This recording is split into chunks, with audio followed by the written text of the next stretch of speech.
And now, another tale well calculated to keep you in suspense. The time, Christmas 1958. The place, Korea. The story, a Korean Christmas Carol, written for Suspense by George Bamber.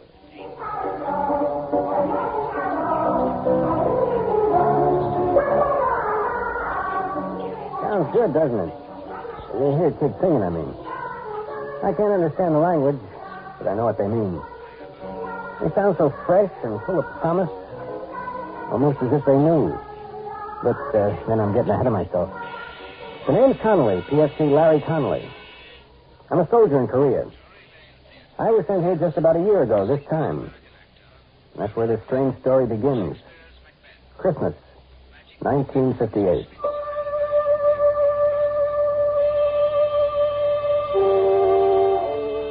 Christmas was for me that year miserable. I'd been stuck on guard the night before, and so I planned to stay in bed the next day and forget about Christmas. I hadn't counted on my first sergeant. Since I was the first man he came to in the barracks, it's only logical that I should be the man he picks to drive a truck all the way to Seoul and back. It was night by the time I got on the road, headed back from Seoul. It started to snow. Big flakes coming down soft at first, then so thick and fast I could hardly see.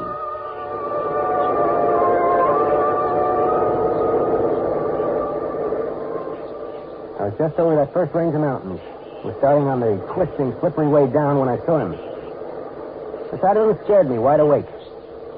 He was standing bareheaded, the wind whipping the snow and his hair around his face. When he raised his thumb, I had the strangest feeling he'd been expecting me.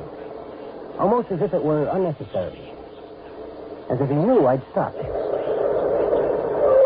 You want a lift? I'm going as far as Camp Santa Barbara. Well, where's that? You mean where's that? Everybody knows where Camp Santa Barbara is. Don't stand there with the door open. Hop in. All right. Well, you picked a lousy place to hitchhike. You just didn't stop. Oh, thanks. What happened to your gloves? Your hands look half frozen. Gloves? Well, I must have lost them. Must have, don't you know? Yes. Yeah, sure. I must have left them laying on the counter of the PX back there. Was your hat back there, too? No, I lost my hat in the dark. I fell. I suppose that's why your uniform's muddy and your jacket's torn. Oh, yes, that's right. Of course. I was walking along the edge of the road and I slipped in the dark. And I slid halfway down the embankment before I could stop. I see you managed to hang on to your bag. Oh, yeah, I can't afford to lose that. It's important. I'm late as it is. What outfit you from? 3rd Recon, 7th Division Infantry. Infantry? No artillery up this way. The infantry stationed about 7 miles back. You're heading in the wrong direction. Yeah, well, 3rd Recon is a special detachment. We're off in the hills, all by ourselves. It's just off this road. I heard of it before. My name's Connolly. Larry Connolly. What's yours? Oh, thanks. Mine's Richard Dombrowski. Good to know you, Dombrowski. Yeah. Hey, look, if you can let go of that bag long enough, I'll let you wear my gloves till your hands warm up. Oh, no, thanks. That's all right. I'll put them in my pocket. Say, is it okay if I set my bag on the floor? Oh, sure, no sweat. Mm-hmm. Say, you don't have a cigarette, do you? I'm fresh out. Well, I don't know. Wait a minute. Yeah, here's some. Let me light it for you, though. You watch the road. I saw a whole truckload of troops disappear over that curve up ahead. Killed all but 2. Yeah? When that happened? 1951. 1951? Yep. You were here when the war was on. I guess you could say that. Tell me, Dombrowski, what were you doing Christmas Day? That they didn't send you all the way to Seoul with an empty truck on a wild goose chase. That's what I did today. What did you do 7 years ago? Well, you see those lights up ahead? That's the village of Cheongju-ri. We marched through there the day before Christmas. You scared? Oh, I think everybody's scared. Hey, look out. You'll burn yourself. What's the matter? Cigarette burned all the way down to your fingers. Oh. Isn't it burning you? Well, that? No. I guess it burned itself out before it got to my skin. Anyway, you see that hill over there? Well, Christmas Day, 1951, my platoon was all dug in around that hill. No kidding. Mm-hmm. We went out on a patrol from that hill. And that was one time I was plenty scared. As a matter of fact, it happened just 7 years ago tonight. It hadn't snowed that day, but there was snow on the ground. I can remember because the guys were joking that at least We had a white Christmas. And what a Christmas it was.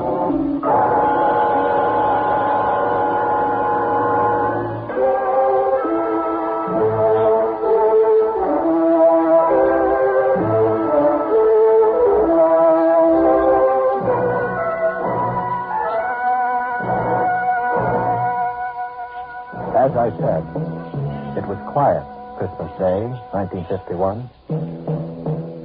We were sitting around in our halls waiting for the fun which we knew would begin the next day. They'd managed to get hot turkey up to us, so we were relatively comfortable and happy until Brownie, our squad leader, came back from a talk with the old man. All right, I'll take the first prize. The old man wants us to go out and have a look around. Come on, knock it off. Get ready your dog tags and canteens. Anything that might rattle or make a noise. We won't be gone long, but we're moving light. Hey, Whitey, might as well leave your helmet here. We want to move quiet. But, Sarge, it's too cold to go out without a hat. Shut the comedy, Walker. We moved out on schedule just as night was falling. And with the night came the cold. We moved rapidly along the valley for about an hour or so when Brownie stopped and raised his hand. All right, you men, hold it up. Once we get on the other side of that ridge up ahead, we'll observe maximum security. No talking, no lights. Keep down. And watch where you put your big clumsy feet. Yeah. These people just love tripwires with flares attached. Walker, you still got the walkie-talkie? If I didn't, I wouldn't be here to tell you about it. Still working? It's warm, if that's what you mean. That's more than I can say for myself. All right, keep it that way. We may need it if we run into trouble. Hey, while we're here, let's take one last check on your gear. Make sure your rifle bolts aren't frozen, weapons aren't safety, and all grenades are secure in the pin. Okay? Everybody set? Let's move out.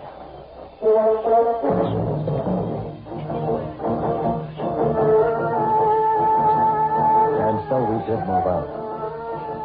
The M1 felt light in my hands, like I'd never realized how light and easy it was to carry a rifle before.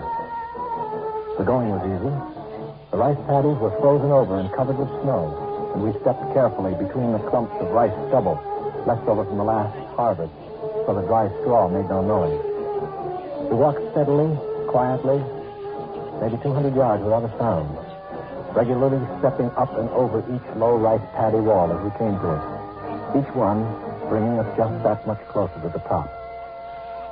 And then it happened.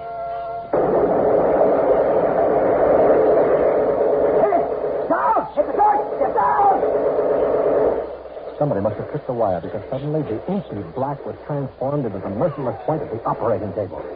Everything seemed stopped and slowed down, just like an old movie before the projector blows up. I could see the other guys, the hills, and the deadly winking fires of the guns. And then we fell down to the protection of the earth. And some of us fell with metal in our bodies. Crawl, you wait.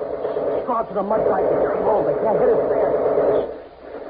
And we crawled, digging our knees and fingers into the frozen mud until they were bruised and torn. We crawled closer to the ground and faster than we ever had before. We crawled to the sanctuary of a foot-high mud hill. Keep your head down. We got it pinned. One's about 150 yards to our front.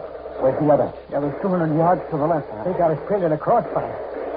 We'll never get out of here. All right. Now, don't panic. Keep your head down. We'll make it out. Walker, see if you can raise Lady Wolf on a walkie-talkie. Walker? Walker's laying out there in the middle of a paddy, Brownie. She's never going to have to worry about being warm again. Smith's out there, too. I saw him get it. I saw it when the flare went up. I saw him catch it in the front. Okay, Harry, easy. You still got the walkie-talkie. Can you see if it's all right? He's laying on it. It's hard to tell. Whitey, that flare is going to go out mighty quick. If a man was fast, he could probably sneak out there and back before they put up another one. We can use that walkie-talkie to call up some artillery to get these monkeys off our back. I can't, Brownie. I must have been hit. I can't move my legs anymore. I can't even feel them. Easy.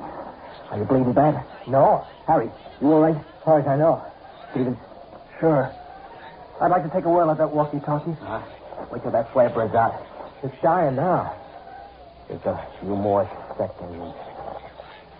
Go. By the time the flare lit the sky, Stevens was halfway back, the walkie-talkie dangling from his right hand.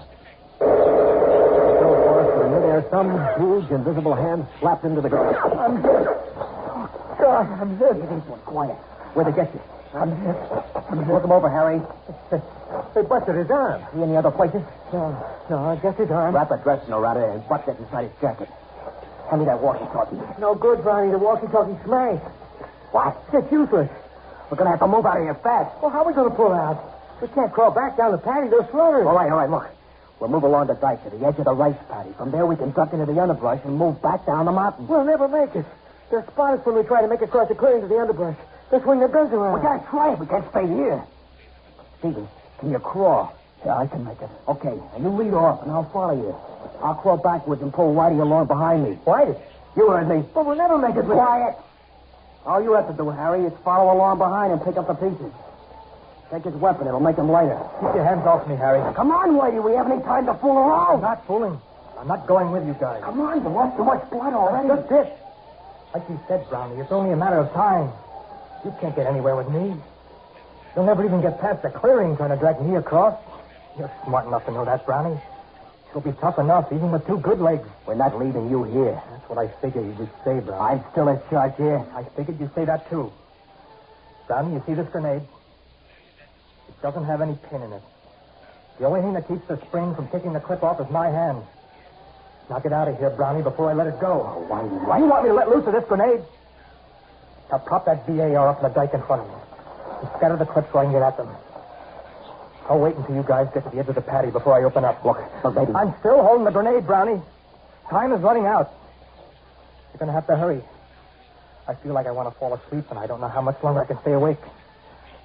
Just wish me a very Merry Christmas and beat it. Merry Christmas, Whitey. All right, you guys, what are you waiting for? Let's move out.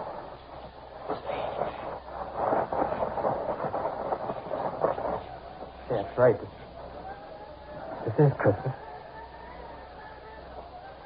Oh, little town of Bethlehem, how still we sleep. What's the matter? Don't you people like Christmas carols? Well, machine gun fire always was better getaway music than Christmas carols. Above thy dark and dreaming.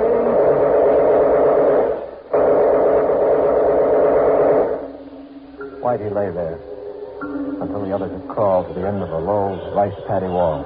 And then he threw his grenade. When it exploded, he opened up with the BAR, making enough noise to make the enemy think the patrol was launching an attack. Both machine gun nests zeroed in on him. But Whitey stayed well below the little mud wall of the rice paddy, humming his Christmas carol, loading the BAR with a fresh clip every time it went empty, and perhaps wondering briefly why he was going to die so far away from home. A little pond of frozen mud he didn't care about or even own. Still firing and singing, even after the rest of the squad had escaped into the underbrush, and until either the machine gunners found their mark or else he finally fell asleep.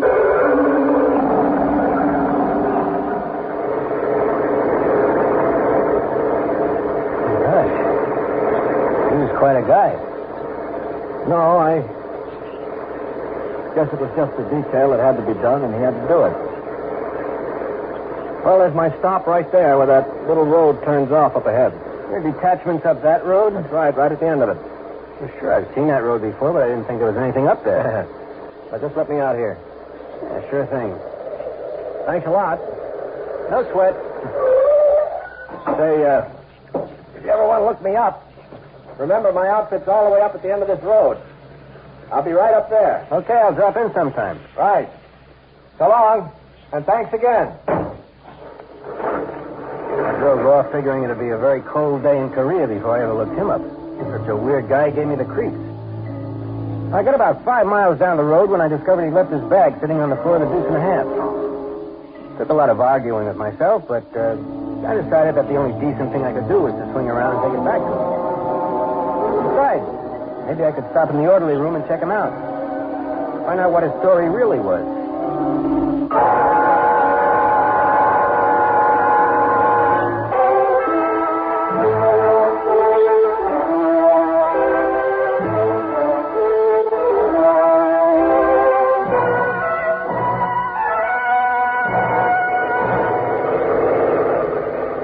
On the way back, I almost missed the road because it was so small and seldom used. I drove up it for about 10 minutes. I was beginning to wonder if I hadn't gotten the wrong road after all.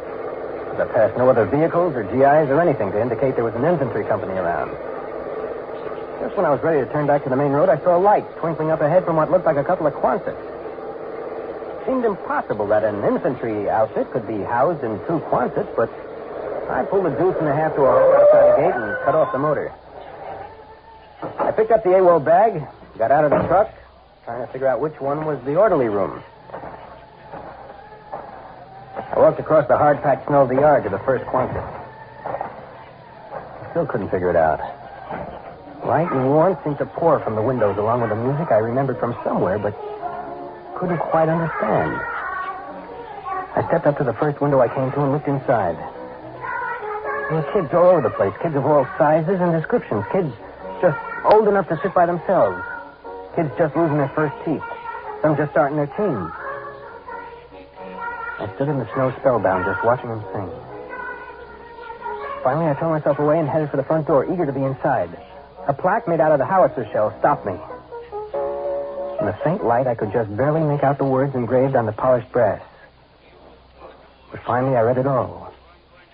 It said, "This orphanage has been erected and maintained in the memory of Corporal Richard Whitey Dombrowski, who somewhere north of the village of Chungju-ri, Christmas night, 1951, willingly gave his life that others might live." Suddenly, I didn't know where I belonged anymore. The AWOL bag dragged at the end of my arm like a 1,000-pound weight. I could figure what was in it, but I tore it open anyway. The bag full of candy, soap, and toothpaste and gum shined up at me, looking as rich and rare as frankincense and myrrh. I closed the bag, laid it up against the door, close, so they wouldn't miss it. And then I banged on the door as loud and long as I could, until I was sure that they heard me. And then I ran. I ran back down the road to my truck as fast and as hard as I could.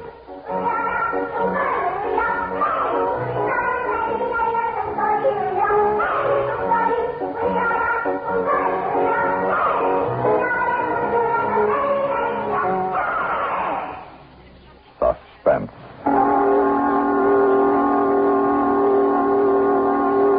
You've been listening to A Korean Christmas Carol, written for Suspense by George Bamber.